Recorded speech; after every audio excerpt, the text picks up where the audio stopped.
ಲೋಕಸಭಾ ಚುನಾವಣೆ ಹತ್ತಿರವಾಗ್ತಿದ್ದಂತೆ ಕೈ ಕಮಲ ನಾಯಕರ ಚುನಾವಣಾ ಗಿಮಿಕ್ ಜೋರಾಗ್ತದೆ. ಜನರ ಮನಗೆಲ್ಲೋಕೆ ದಿನಕ್ಕೊಂದು ಆಫರ್ ಕೊಡ್ತಿದ್ದಾರೆ. ಬಡವರಿಗೆ ಕನಿಷ್ಠ ಆದಾಯ ಖಾತರಿ ಯೋಜನೆ ನೀಡೋಕೆ ಕೈ ಹಾಕಿರೋ ರಾಹುಲ್ಗೆ ಪ್ರಧಾನಿ ಮೋದಿ ಟಕ್ಕರ್ ಕೊಟ್ಟಿದ್ದಾರೆ. ನಾಡಿದ್ದು ಮಂಡನೆಯಾಗೋ ಬಜೆಟ್ನಲ್ಲಿ ಬಂಪರ್ ಗಿಫ್ಟ್ ಕೊಡೋಕೆ ತಯಾರಾಗಿದ್ದಾರೆ. ಅದೇನಪ್ಪಾ ಅಂಥದ್ದು ಅಂತೀರಾ? ಈ ಸ್ಟೋರಿ ನೋಡಿ. ರಾಹುಲ್ ಗಾಂಧಿ ಸ್ಕೀಮ್ಗೆ ಪ್ರಧಾನಿ ಮೋದಿ ಕೌಂಟರ್. ನಮೋ ಬಜೆಟ್ನಲ್ಲಿ ಜನಸಾಮಾನ್ಯರಿಗೆ ಬಂಪರ್ ಆಫರ್.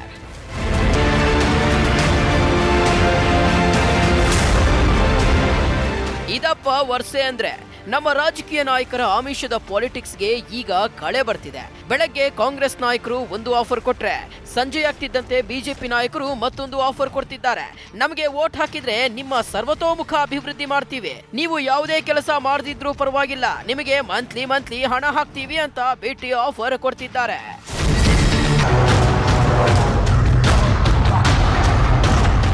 ಲೋಕಸಭಾ ಚುನಾವಣೆಗೆ ಇನ್ನೂ ಡೇಟ್ ಫಿಕ್ಸ್ ಆಗಿಲ್ಲ. ಆಗ್ಲೇ ಒಬ್ಬರ ಮೇಲೊಬ್ಬರು ಕೌಂಟರ್ ಕೊಡೋಕೆ ಶುರು ಮಾಡಿದ್ದಾರೆ.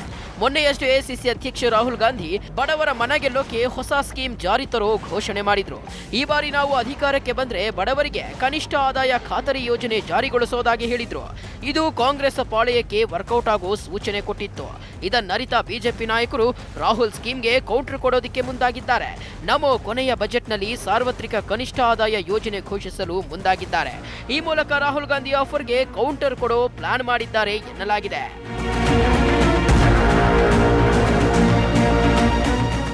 ಸಾರ್ವತ್ರಿಕ ಕನಿಷ್ಠ ಆದಾಯ ಯೋಜನೆ ಜಾರಿಯಾಗುವುದು ಬಹುತೇಕ ಪಕ್ಕ. ಆದ್ರೆ ಈ ಯೋಜನೆಯ ನಿಜವಾದ ಫಲಾನುಭವಿಗಳಾರು, ಇದರ ಇತಿಮಿತಿಗಳೇನು ಅನ್ನೋದು ಇನ್ನೂ ಸ್ಪಷ್ಟವಾಗಿಲ್ಲ.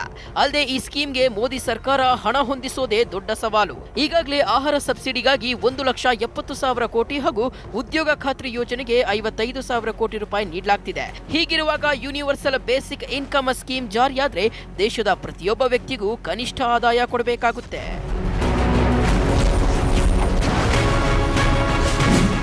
ಮಹಿಳಾ ಮತಬುಟ್ಟಿಗೆ ಕೈ ಹಾಕಿದ ರಾಹುಲ್ ಗಾಂಧಿ. ಅಧಿಕಾರಕ್ಕೆ ಬಂದ್ರೆ ಮಹಿಳಾ ಮೀಸಲಾತಿ ಮಸೂದೆ ಜಾರಿ. ಕಾಂಗ್ರೆಸ್ ಪಾಲಿಗೆ ಈ ಬಾರಿಯ ಚುನಾವಣೆ ಅಗ್ನಿ ಪರೀಕ್ಷೆ ಇದ್ದಂತೆ. ಈಗಲೂ ಲೋಕಸಮರದಲ್ಲಿ ಸೂತ್ರ ಕಾಂಗ್ರೆಸ್ ಮುಕ್ತ ಭಾರತ ಆಗೋದ್ರಲ್ಲಿ ಅನುಮಾನವಿಲ್ಲ. ಹೀಗಾಗಿ ಶತಾಯಗತಾಯ ಗೆಲ್ಲೋಕೆ ರಾಹುಲ್ ಗಾಂಧಿ ಇನ್ನಿಲ್ಲದ ಸರ್ಕಸ್ ಮಾಡ್ತಿದ್ದಾರೆ. ಜನರ ಮನೆಗೆಲ್ಲೋಕೆ ದಿನಕ್ಕೊಂದು ಆಫರ್ ಕೊಡ್ತಿದ್ದಾರೆ. ಮೊನ್ನೆ ಬಡವರ ಕಲ್ಯಾಣಕ್ಕಾಗಿ ಯೋಜನೆ ತರೋದಾಗಿ ಹೇಳಿದ್ದ ರಾಹುಲ್ ಈಗ ಮಹಿಳೆಯರ ಮನೆಗೆಲ್ಲೋಕೆ ಮುಂದಾಗಿದ್ದಾರೆ. ಈ ಬಾರಿ ಕಾಂಗ್ರೆಸ್ ಅಧಿಕಾರಕ್ಕೆ ಬಂದ್ರೆ ಮಹಿಳಾ ಮೀಸಲಾತಿ ಮಸೂದೆ ಜಾರಿಗೆ ತರ್ತೀವಿ ಅಂತ ಮತ್ತೊಂದು ಭರವಸೆ ನೀಡಿದ್ದಾರೆ. ಒಟ್ನಲ್ಲಿ ಲೋಕಸಭಾ ಚುನಾವಣಾ ಕಾವು ದಿನೇ ದಿನೇ ಜೋರಾಗ್ತಿದ್ದು ಆಫರ್ ಪಾಲಿಟಿಕ್ಸ್ ಸದ್ದು ಮಾಡ್ತಿದೆ. ಈಗೇನೋ ದಿನಕ್ಕೊಂದು ಆಫರ್ ಕೊಡ್ತಿದ್ದಾರೆ. ಆದ್ರೆ ಗೆದ್ಮೇಲೆ ಅದೆಷ್ಟರ ಮಟ್ಟಿಗೆ ಭರವಸೆ ಈಡೇರಿಸ್ತಾರೆ ಅನ್ನೋದನ್ನ ಕಾದು ನೋಡಬೇಕು.